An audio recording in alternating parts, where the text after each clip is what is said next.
tepat di tanggal 22 Januari 2026. Ini mungkin menjadi titik awal untuk perjalanan ceritanya Wito. Atau bisa jadi ini menjadi titik balik ya, secara keseluruhan untuk perjalanannya Wito ya. Oke, salam kenal, hai. Gue Wito Rianti ya. Sebenarnya Wito itu nama panggilan sejak zaman di kuliah ya. Walaupun gue ada nama panggilan lain, tapi karena udah nyamannya dipanggil ini, gue pilih ini aja ya, Wito. Ya, di kesempatan kali ini Wito mau ceritain ya, awal mula kenapa sih akhirnya Wito bikin video yang seperti ini ya. Pede banget gitu kan bikin video yang seperti ini. Iya sih, memang terkadang kita itu harus ngerasa so pede aja. Kalau misalnya nggak dipede-pedein, nggak akan jalan-jalan gitu kan, nggak akan tahu-tahu gitu kan dengan apa yang memang ada di pikiran kita, ide kita pengen ngelakuin apa gitu. Makanya itu memberanikan diri nih untuk bisa mulai menggarap project ini. Ya, project ini itu ceritanya Wito kan, konsepnya Wito kasih nama itu ceritanya Wito. Jadi sebagian besar di konten ini akan menceritakan apa yang lagi Wito kerjain gitu kan, di bidang yang sekarang Wito pilih. Awal mulanya juga nih, kenapa sih Wito pilih di bagian ini? Ya semuanya karena perjalanan hidup ya guys ya. Perjalanan hidup yang udah Wito lalui sampai membawa Wito ke titik sekarang. Ya lagi ngerasanya sih di titik terendah lah ya gitu, karena dinamika kehidupan yang begitu bergejolak gitu kan, tekanan kehidupan yang begitu bergejolak sebenarnya. Tetapi memang selama ini Wito itu tahan semuanya sendiri gitu. Awalnya sih dari tahun 2017 atau 18 ya, awal mulanya nih Wito inget-inget gitu kan, pada saat momen Wito kehilangan kedua orang tua Wito tuh ya. 2018 mama meninggal, 2019 mama meninggal. Itu ngerasanya dunia tuh hancur banget ya. Sebagian hidup Wito, sebagian diri Wito itu hilang gitu, rasanya seperti itu. Dan banyak banget penyesalan yang selalu timbul di benak Wito gitu kan. Kenapa dulu pada saat masih ada kedua orang tua, Wito nggak melakukan yang terbaik buat kedua orang tua Wito gitu kan. Jadi kayaknya tuh rasanya percuma banget tuh dengan apa yang dulu Wito lagi usahain, kerjain gitu kan, sampai menyita waktu banget ya. Sampai Wito tuh jarang pulang karena saking fokusnya buat kerja gitu kan. Memang awal-awal karir Wito itu lumayan oke lah, jenjang karir Wito tuh ada, dengan waktu yang nggak begitu lama ya, kurang dari 4 tahun apa bahkan ya, kurang dari 4 tahun itu tuh udah bisa naik ke beberapa step gitu kan. Memang, tapi ya pada saat kedua orang tua nggak ada itu rasanya jadi percuma gitu kan saat itu ngerasanya. Dan mungkin salah satu kekurangan Wito juga ya, segala sesuatunya itu Wito pendem sendiri, tanpa bisa berbagi lebih gitu ke orang-orang terdekat, baik keluarga ataupun teman dekat gitu kan. Paling itu cerita sekedarnya aja ya, nggak sampai 50% lebih enggak gitu kan. Dan itu juga sering itu mengesampingkan gitu kan perasaan-perasaan yang memang sebenarnya itu menyakitkan buat diri Wito, terutama batin dan mental Wito gitu kan sebenarnya. Tapi Wito berusaha semaksimal mungkin itu nahan dan coba tetap tough ya, berjuang melewatinya gitu kan. Tapi namanya juga manusia kali ya, ada titik dimana memang sudah merasa kelelahan mungkin ya. Kelelahan lagi tuh Wito ngerasanya di tahun 2023 akhir ya, 2023 akhir kalau nggak salah ya.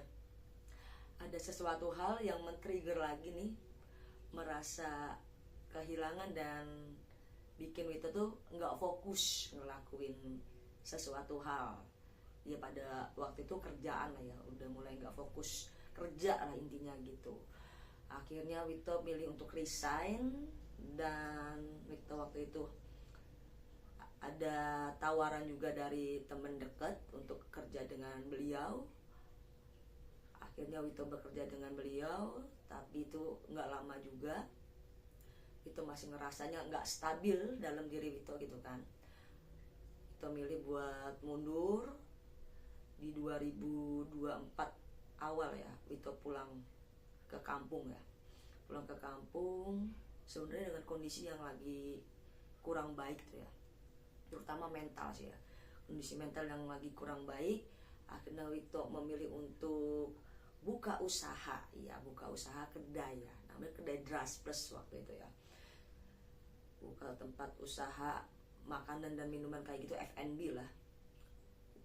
Berjalan kurang dari 1 tahun ya, kurang dari 1 tahun, tapi masih belum berhasil guys. Walaupun Wito udah pilih deh beberapa tempat tuh, pindah beberapa tempat tuh ya, tapi tetap nggak berjalan. Akhirnya singkat cerita Wito mulai apply kerjaan lagi tuh, mulai tanya ke temen juga, kasih tahu ke temen juga kalau misalnya Wito lagi ada niat mau kerja lagi di Jakarta. Akhirnya temen deket Wito yang dulu bantuin Wito juga nawarin tuh, referensiin kerjaan lah di salah satu perusahaan. Akhirnya Wito balik lagi ke Jakarta buat bekerja, tapi sayangnya perusahaan tersebut memang ownernya kurang amanah ya. Beberapa bulan hak Wito nggak dikasih lah gitu lah. Dan akhirnya teman Wito juga kebetulan punya rencana untuk buka perusahaan. Wito juga akhirnya join dengan beliau karena selama ini dia yang udah sering bantu support Wito bertahan hidup di Jakarta waktu itu ya. Singkat cerita, ternyata mungkin kondisi yang dari tempat sebelumnya itu men-trigger Wito lagi, ngerasa down lagi gitu kan. Pada saat Wito mulai join kerja dengan teman dekat Wito ini, kondisi Wito lagi nggak stabil lagi ternyata. Wito pikir sih sebelumnya itu udah ngerasa oke gitu kan untuk balik lagi ke Jakarta untuk kerja lagi. Ternyata memang begitu ya, camen itu ya, cacat mental. Tiba-tiba kambuhnya seperti itu, nggak diduga-duga loh, kayak pas bom aja gitu, meledak aja gitu kan, kayak nggak punya pikiran panjang, kayak impulsif gitu ngambil keputusan. Waktu itu Wito minta berhenti kerja dari perusahaan teman Wito itu ya, dengan tanpa bisa Wito menjelaskan lebih gitu kan. Mungkin tuh kekurangan Wito ya, gak bisa menjelaskan secara lebih kondisi yang lagi Wito alami gitu kan. Itu yang bikin miskomunikasi juga mungkin, dan bikin teman Wito ngerasa kecewa banget ya atas sikap Wito. Dan atas hal itu Wito minta maaf banget ya, minta maaf banget. Semoga kedepannya tidak ada hal seburuk itu lagi terjadi sama teman Wito. Dan Wito juga berharap ini pertama dan terakhir kalinya Wito ngelakuin ketidak bertanggungjawaban seperti ini ya, sikap yang tidak bertanggung jawab seperti ini ya. Dan akhirnya setelah itu Wito balik lagi di tahun 2025 nih. Itu baru berarti di Jakarta aja kemarin terakhir itu nggak nyampe setahun ya, setengah tahun adalah bertahan di Jakarta. Pertengahan 2025 balik lagi ke kampung halaman dengan budget yang seapa adanya ya, minim banget lah pokoknya. Budget itu udah nggak banyak lah, intinya nggak kayak waktu tahun 2024 itu bisa jor-joran buka usahanya ya. Ini enggak ya, seminimal mungkin Wito pilih usaha dagang yang sesuai dengan budget, mulai dari jualan jamu, jualan es mambo, buka warung di rumah ya. Warung Wito tuh di rumah, mie ayam, bakso, pangsit ya, sesuai lah dengan modal yang ada gitu. Tapi akhirnya tetap aja guys tidak berjalan lancar juga. Walaupun pada saat itu untuk membuka usahanya itu Wito udah menjual ya barang berharga yang Wito punya gitu kan. Barang berharga yang Wito punya semuanya udah Wito jual gitu kan. Misalnya kayak emas Wito itu udah Wito jualin semua.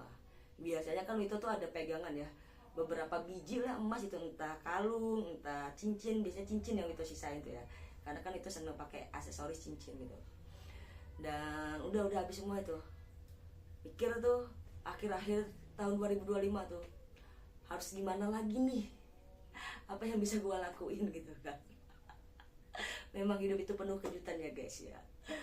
Dan ya sepanjang perjalanan sebenarnya 2024-2025 itu Wito coba berusaha ya, tepatnya sih di akhir 2025 ya, berusaha untuk coba mengenal diri sendiri lagi, mengenal Tuhan lagi gitu kan. Mulai membangun kebiasaan yang dulu gitu, seperti ngebaca buku, baca artikel, cari-cari informasi lah yang bisa membangkitkan gairah hidup lagi gitu kan, baik secara spiritual dan juga non spiritual gitu kan. Karena Wito berharap Wito ini bisa kembali bangkit untuk membangun kepercayaan diri lagi sih. Ya, membangun kepercayaan diri lagi yang ada dalam diri Wito gitu.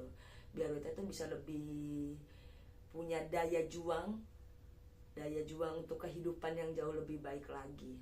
Karena dulu nggak ada nih kepikiran Wito sampai ngerasa senyusep ini gitu ya, intinya ngerasa lagi parah banget lah kondisi saat ini gitu kan. Dulu nggak ada Wito kayak begini ya, ngerasa down banget, minder gitu kan, nggak percaya diri. Bahkan bukannya nggak ada ya, persentase itu kecil, lebih banyak itu yang kepedean. Lebih kepedean dulu tuh jiwa gua tuh ya. Iya, kayak ada kesempatan tuh pasti itu ambil, ngelakuin gitu kan, kerjain, urusan hasilnya nanti aja gitu kan, gimana nanti aja, dijalanin dulu aja, seperti itu. Sekarang ini kebanyakan lebih banyak takutnya ya, beberapa tahun terakhir ini ya, banyak banget pertimbangan yang bikin Wito tuh ngerasa jalan itu jadinya ragu, mundur lagi seperti itu. Nah saat ini nih, semoga ini jadi momentum buat titik balik Wito ya, untuk melakukan sesuatu hal lebih fokus. Kenapa Wito ambil bagian ini ya di bidang digital kreatif ini? Ya tadi sih intinya karena keadaan guys, karena keadaan itu yang memang udah ngerasa itu nggak punya apa-apa lagi, mau coba usaha lagi modal udah nggak ada guys, udah nggak memungkinkan gitu kan. Iya, itu megang sekarang duit di bawah 1 juta guys.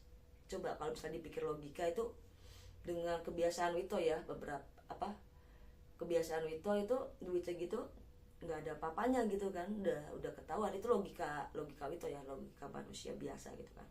Tapi Wito balik lagi, ngeyakinin diri lagi, semuanya itu bukan kontrol Wito untuk rezeki, untuk cukup apa enggak gitu kan, tapi masih ada Allah gitu kan yang punya hitungannya lain lah, istilahnya seperti itu ya. Dari situ ya udah Wito mikirnya yang memang memungkinkan untuk dikerjakan saat ini ya konten digital, seperti saat ini, seperti salah satunya yang sekarang Wito lakuin gitu kan. Ide Wito ada untuk membuat dokumentasi nih dari setiap perjalanan Wito untuk belajar di bidang konten digital ataupun di bidang digital kreatif lah ya. Karena Wito juga sebenarnya suka dengan hal-hal yang kreatif gitu kan, membangkitkan kreativitas itu suka dari dulu gitu kan. Dan ini salah satu hal juga yang bisa menstimulus diri Wito ya untuk lebih bersemangat lagi.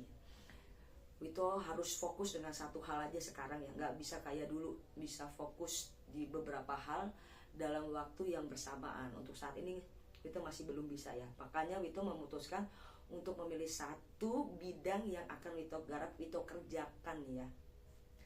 Karena ya bukannya Wito males atau seperti apa ya, sudah mulai agak sadar lagi nih ya.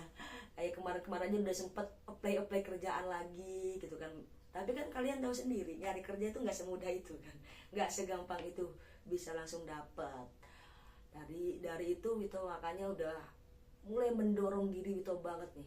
Walaupun nih sebelum nge-tag video yang ini, seminggu sebelumnya itu udah uji coba lah istilahnya, uji coba buat konsisten ngonten di TikTok dulu tuh. Tiap hari live, tiap hari upload VT. Ternyata itu Masya Allah, berat banget guys, berat banget bener. Itu bener-bener menghabiskan energi. Ternyata nggak semudah itu. Memang itu beberapa kali pernah melihat tuh VT-VT yang kasih informasi ya di dunia afiliator ataupun konten kreator gitu kan.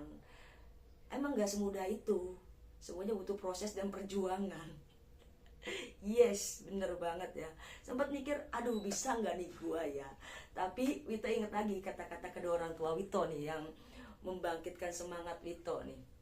Ya almarhumah mama dulu pernah bilang ke Wito itu pada saat kondisi Wito lagi ngerasa susah dengan kerjaan gitu ya, dengan posisi tanggung jawab yang baru lah waktu itu. Mama bilang gini ke Wito, orang lain aja bisa, kenapa kamu nggak bisa? Maksudnya orang lain di sana aja, di tempat kerja gua aja bisa gitu dengan posisi yang sama, kenapa kamu nggak bisa gitu? Mama bilangnya tuh. Waktu itu sih itu cernanya itu kan semua orang udah punya kapasitas yang berbeda-beda ya, nggak bisa disamakan gitu aja. Tapi akhir-akhir ini itu keinget dengan kata-kata itu ya. Setelah dipikir-pikir ya bagus juga kata-kata mama ya, yang bisa membangkitkan semangat gitu kan. Jadi intinya sih itu udah ada buktinya orang bisa ngelakuin itu, harusnya kamu juga bisa melakukan itu gitu kan. Jadi nggak ada istilah jangan patah semangat dulu gitu loh, jangan langsung nyerah dulu gitu, lu lakuin dulu aja semaksimal mungkin, karena udah ada buktinya juga orang lain bisa melakukan hal itu gitu kan, di bagian yang sama, misalnya di tempat kerja yang sama, di posisi yang sama gitu kan. Iya juga sekarang itu mikirnya, oh iya juga, coba dulu aja lah itu, balik lagi nih ya dengan keyakinan yang dulu pernah itu pegang teguh nih ya, pokoknya ada kesempatan coba dulu, kerjain dulu aja, hasil urusan nanti, itu bukan urusan gua untuk hasil ya, itu bukan kontrol gua untuk hasil gitu. Iya, sama-sama tau lah hal seperti ini kan nggak bisa langsung instan kita rasakan ya di digital kreatif ini juga ya, nggak bisa langsung kita dapatkan hasilnya berapa gitu, semuanya masih blur ya. Tapi Wito harus coba ini karena ini yang sangat memungkinkan yang harus Wito lakukan gitu. Selain itu Wito juga ingat kata-kata dari almarhum bapak gitu kan, yang bilang kalau kamu mau apa-apa itu langsung mintanya sama Allah Subhanahu wa Ta'ala, jangan ke siapa-siapa. Lah iya juga gitu kan. Selama ini ya Wito jujur-jujuran aja ya, bukan sebagai umat yang taat-taat banget gitu kan, banyak lah lalainya juga. Tapi kesini Wito mulai coba belajar lagi gitu kan, karena ya salah satu pendekatan terbaik menurut Wito itu ya memang pendekatan secara spiritual gitu kan, itu bisa lebih menenangkan hati guys. Jadi ingat kata-kata bapak itu, Wito yakin ada Allah yang mengatur semuanya, yang maha segalanya, berpegang teguh sama keyakinan itu ya. Wito saat ini mulai untuk coba fokus ya ngerjain project di bidang digital kreatif ini ya. Awal-awalnya mungkin Wito bakal belajar menjadi konten kreator dan afiliator. Harapannya sih ya kedepannya bisa ada produk-produk digital lainnya yang bisa Wito garap gitu kan ya. Nah salah satunya kenapa Wito bikin video dokumentasi seperti ini juga, selain untuk belajar, melihat progres perkembangan Wito seperti apa, dan melatih public speaking Wito seperti apa nih ya, ini juga bisa dijadikan ya salah satu materi yang mungkin next bisa menghasilkan karya yang lainnya gitu kan. Jadi nggak terhenti di sini aja, ada kesinambungan yang bisa melahirkan sesuatu hal yang mungkin bisa bermanfaat untuk diri Wito dan untuk yang lain yang udah melihat karyanya gitu kan, bisa menikmati karyanya gitu, seperti itu. Dan itu di video episode pertama ya pasti ya, episode pertama nih berarti ya, minta dukungan buat kalian yang udah tanpa sengaja melihat video live ini ya. Kalian jangan ngerasa gimana gitu, apa sih ini siapa gitu kan, ngerasa bingung ya. Ya gue bukan siapa-siapa ya, gue Witoriati bukan siapa-siapa ya. Di sini gue cuma mau mendokumentasikan perjalanan diri gue belajar di bidang digital kreatif ya. Kita sama-sama belajar dan kita juga minta insight-nya juga, siapa tahu teman-teman yang udah melihat video live ini ya, yang udah lebih suhu nih, berkecimpung di bidang ini, boleh kasih saran ke Wito lah, yang masukan ke Wito yang bisa di apa ya, yang mungkin nanti bisa Wito kerjakan gitu kan di perjalanan Wito belajar digital kreatif ini. Dan semoga harapan Wito juga ya, ke depannya itu Wito dikasih mampu ya sama Allah Subhanahu wa taala ya. Doain guys, minta doanya guys ya. Semoga Wito bisa konsisten menjalankan ini, bisa dikasih kemampuan, kemudahan, kelancaran, kekuatan ya sama Allah Subhanahu wa taala, dan siapa tahu ini bisa menjadi manfaat juga untuk diri Wito dan untuk semua yang udah melihat video ini ya. Amin amin. Oke guys, pokoknya kita saling support nih ya. Support harus terus tough menjalani kehidupan. Karena apa? Karena badai pasti berlalu. Kalau badainya gak berlalu, kita yang berlalu. Jangan sampai ya.